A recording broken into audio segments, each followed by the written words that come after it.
我想問翻你咧，就係你好前衞，就話你贊成同性婚姻。我即係想問，首先問你點解贊成同性婚姻，跟住你點樣睇梁美芬就唔贊成同性婚姻？我個人咧就真得滯，因為點解人哋同性關你咩事啫？因為人哋有自由噶嘛，係咪啊？你咁假嘅，喂你攞選票，喂我唔係咯，我係要你哋即係自由咯，自由發揮咯。俾唔俾梁美芬回應話你假喎？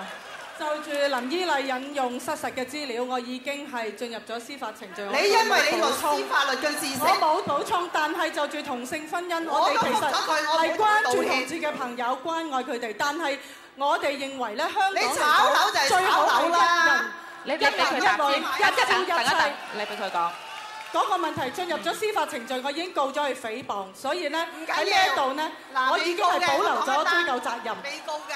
喺嗰個，等你講啦，一陣互相質詢你大把時間。梁美芬仲有幾秒時間。對香港下一代嘅發展，我認為咧，我哋只係反，我哋只係維護一夫一妻、一男一女。佢就係呢樣嘢啱我先啦。好清楚明白。梁美芬時間夠啦。